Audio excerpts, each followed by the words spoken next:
Yo, balik lagi setelah sekian lama ya nggak bikin video. Akhirnya bikin video lagi. Ya oke, sesuai dengan judul aja. Jadi apa sih listrik itu? Kita biasa pakai sehari-hari buat ngecas, buat lampu, buat peralatan elektronik lainnya, microwave atau apa. Kita nggak bisa lihat, tapi bisa kita rasakan kalau kita pegang, strum. Itu sebenarnya apa sih? Goib lah? Goib?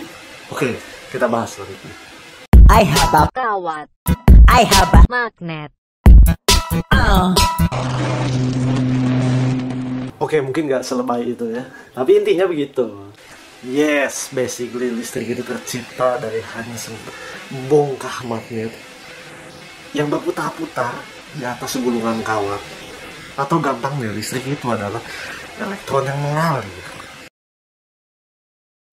Karena setiap benda itu terdiri dari struktur atom yang seperti kita belajar di SMA, ada padat, cair, dan gas. Nah, misal di lemari ini. Nah, kayak gini. Ini cuma contoh ya. Nah, oke, gue nggak bakal bahas fisika di sini. Santai aja, selalu gue bukan orang pinter. Sama fisika gue juga jelek kok ke SMA. Nah, tentunya listrik itu nggak bisa mengalir di semua yang punya atom. Hanya di konduktor saja. Kabel juga terdiri dari atom-atom. Oke, anggaplah ini sebuah kabel. Setiap benda itu kan punya atom-atomnya tersendiri kan, termasuk kabel juga punya atom. Nah, cuman di sini gue persimpel aja jadi kayak gini. Ini protonnya, ini elektronnya. Nah, mereka tuh selalu berpasangan. Nggak sendirian, mereka tuh maunya berpasangan. Tuh ya, elektron aja mau berpasangan. Lu jomblo, cuy. Bercanda ya, jangan jadiin alasan lu buat yang jomblo-jomblo lu. Jangan buru-buru nyari pasangan, hebatin dulu diri lu sendiri. Oke, nah ini magnet. Nah, kayak magnet yang di buku-buku fisika zaman SD itu, magnet U itu. Nah, ini energi magnet yang nggak bisa kelihatan sama mata lu. Kan kalau lu deketin magnet sama magnet kan dia saling mental gitu kan, atau saling nempel kan. Nah, dia punya energi, ada energinya. Nah, ini energinya yang nggak bisa kelihatan mata sama lu. Ini gue gambarin aja biar jelas. Ketika si magnet ini ngelewatin, motong si atom ini, set gitu, si elektron ini terpisah dari si proton. Jadi set gitu, tadi udah gua gerakin ya, lepaslah dia, set, ceritanya gerak nih, set, pindah ke sini, tes gitu kan. Nah, satu atom itu kan nggak bisa dua elektron gini.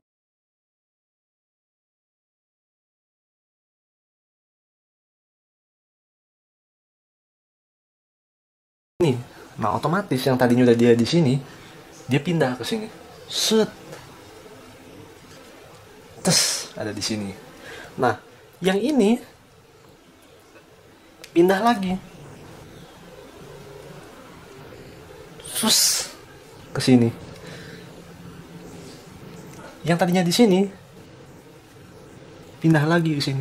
Sus. Terus ke sini. Yang tadinya di sini pindah lagi ke sini. Terus. Itu dari sekali gerakan, dan itu terus sampai ke sana. Nah, itulah yang disebut electron chain reaction, my friend. Nah, dan itulah yang disebut listrik. Nah, pertanyaannya, itu kan tadi gue ngantakin dari atas ke bawah ya. Set, dari sekali pemotongan. Sorry, bukan hentakan, dari sekali pemotongan. Itu kan dari atas ke bawah. Set. Nah, gimana kalau gue motongnya dari bawah ke atas? Set, gitu kan. Nah, tetap terputus juga. Tapi tadi kan gerakannya maju, sekarang gerakannya mundur. Gitu. Set, terputus.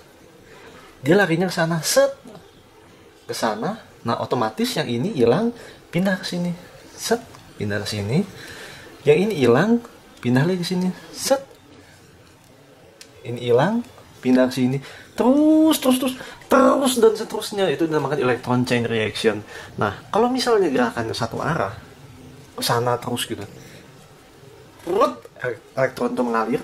Itu yang kita sebut dengan DC, listrik DC, direct current, atau kayak di aki, baterai, itu listrik DC. Kalau misalnya gerakannya maju mundur, sekali ke sana,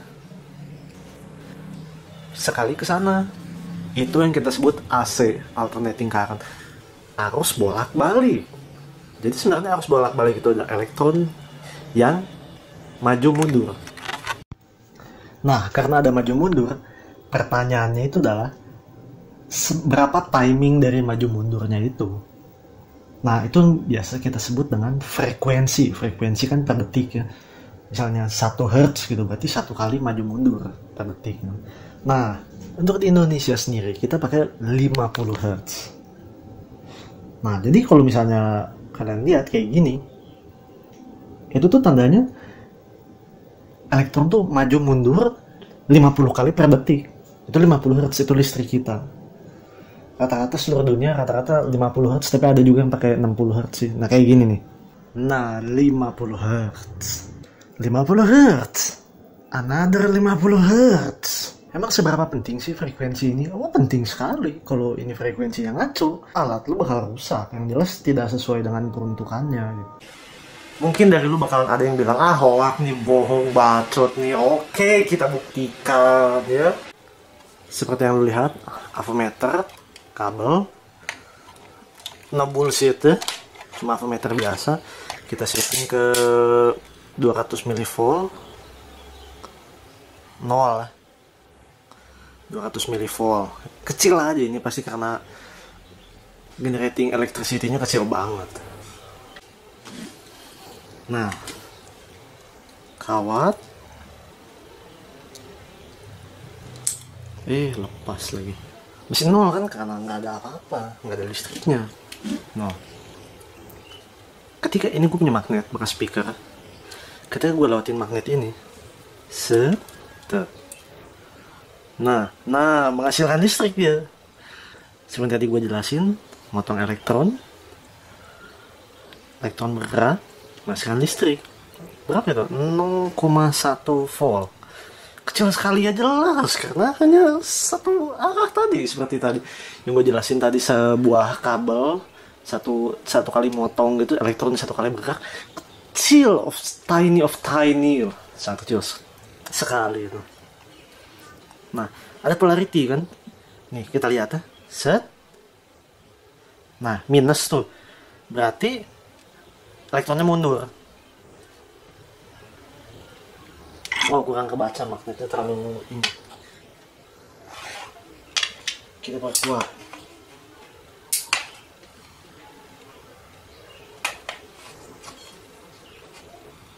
Karena terlalu kecil, di bawah 0,01 avometernya nggak bisa baca. Nah, kita gabungin semua magnet yang kita punya tadi. Nah, tuh. Maju, minus. Mundur, plus. Maju, minus, mundur, plus. Maju, minus, mundur, plus. Berarti elektronnya tuh, kalau ini karena gue nggak tahu ini polarity magnetnya mana north dan mana south, jadi ketika maju dia minus, elektronnya mundur. Ketika kita mundurin, set, plus kan, plus 0,3 volt, berarti elektronnya maju kan. Nah, kayak gitu. Manis biru gue. Udah pakai hitam aja nggak apa-apa. Ih, jatuh. Nah, pertanyaannya gimana caranya biar listriknya makin gede? Tentu kita pengen listriknya gede dong. Dengan generator yang kecil listriknya gede kan mantap gitu. Nah, pertanyaannya gimana? Pakai magnet yang lebih kuat, yang lebih gede, atau bahkan udah ngerti kan, gue nggak usah gambarin lagi ya si elektronnya. Ini kan tadinya satu nih kabelnya, lu cuma motong satu. Nah, ketika lu gulung kayak gini, 5. Nah, sekali lu motong, 5 elektron yang kepotong kan, otomatis listrik yang keluarnya lebih besar. Kalau misalnya 10 yang keluarnya, terus pakai magnet yang lebih kuat, lebih besar lagi. Nah, kalau gitu kita sebanyak-banyaknya gulungan aja gitu, sama sekuat-kuatnya magnet. Teorinya gitu, tapi ada batasan. Ya, contohnya kan batasan ukuran generatornya kan kita maunya sebesar apa gitu. Sama antara banyaknya gulungan sama kekuatan magnet.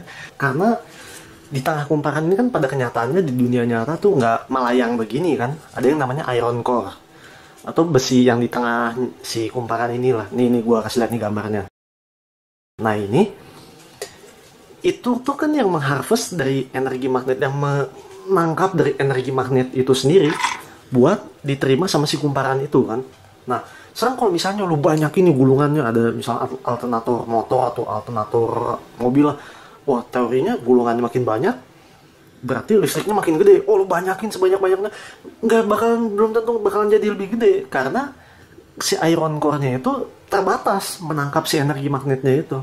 Bisa jadi malah makin kecil. Jadi intinya ada batasan lah, ada batasan antara si iron core-nya, gulungannya, kekuatan magnetnya. Nah, disitulah ketika lu pengen bikin sesuatu yang seefisien mungkin, kompleksitasnya dimulai, dimana lu harus menggunakan matematika, misalnya kompleks, dan lain sebagainya. Oke, kita buktiin. Oh, ini kan terlalu kecil sekali ya. Ini kabelnya aja udah gede. Nah, coba aja kita gulungin ini.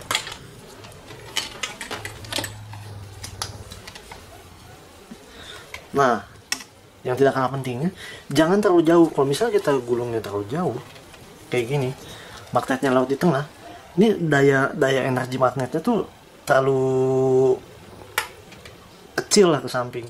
Kalau bisa sedekat mungkin. Itu juga buka dinamo kan, antara si strato tengahnya sama magnet mira kan dekat banget kan. Ya karena semakin dekat tuh semakin efektif.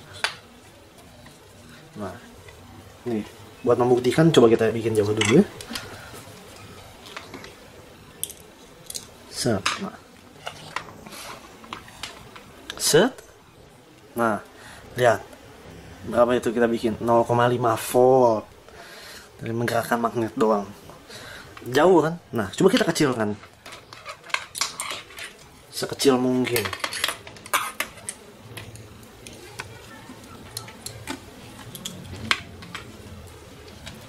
Nah, kecil banget tuh kan. Set. Tuh. Wah, listriknya dahsyat. Langsung 1,7 volt tuh, lihat.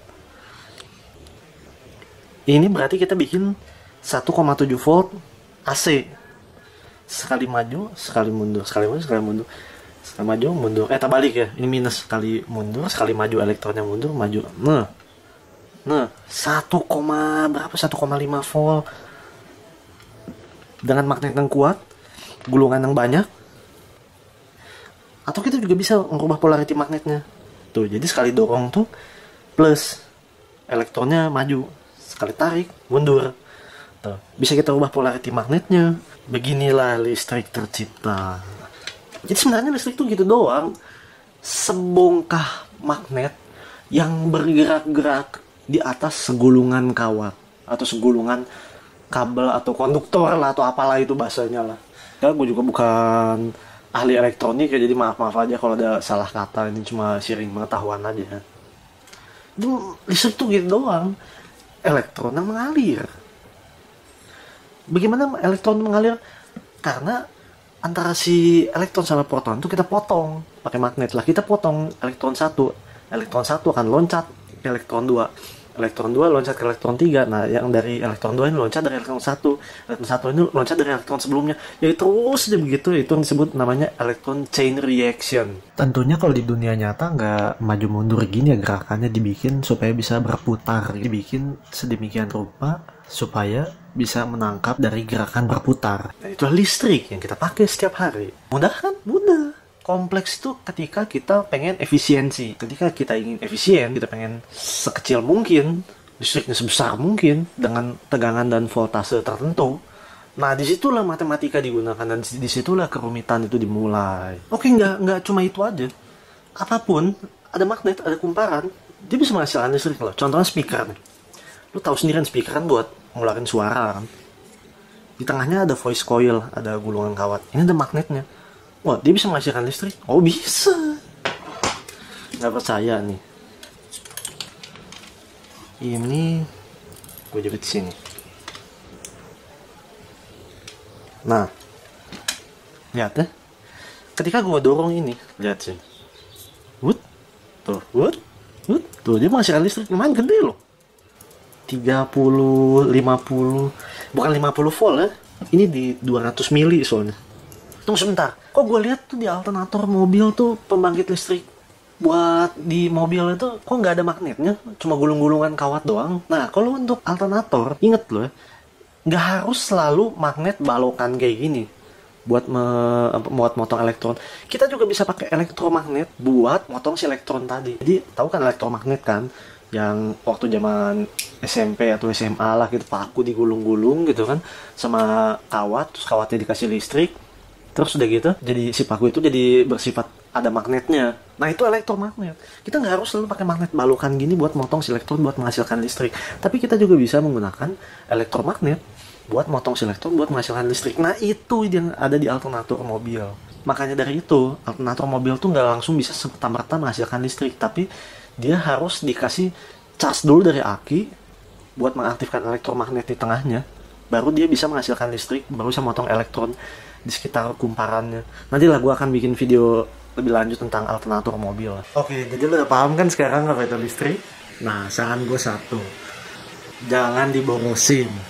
Karena buat bikin listrik itu sendiri butuh energi yang cukup besar. Contohnya lah, lu lihat genset yang depan minimarket itu, buat menghasilkan sekitar 5.000 watt aja, itu tuh nggak kecil energi yang dibutuhkan. Lu lihat itu genset 250 cc, kadang 500 cc, bisa lebih gede dari mesin Ninja. Ya dihemat lah, biar nggak global warming dan nggak polusi di mana-mana juga kan. Oke. Masih lah no. Subscribe kalau mau, kalau nggak juga nggak apa-apa. Karena itu memotivasi kita buat melanjutkan video selanjutnya.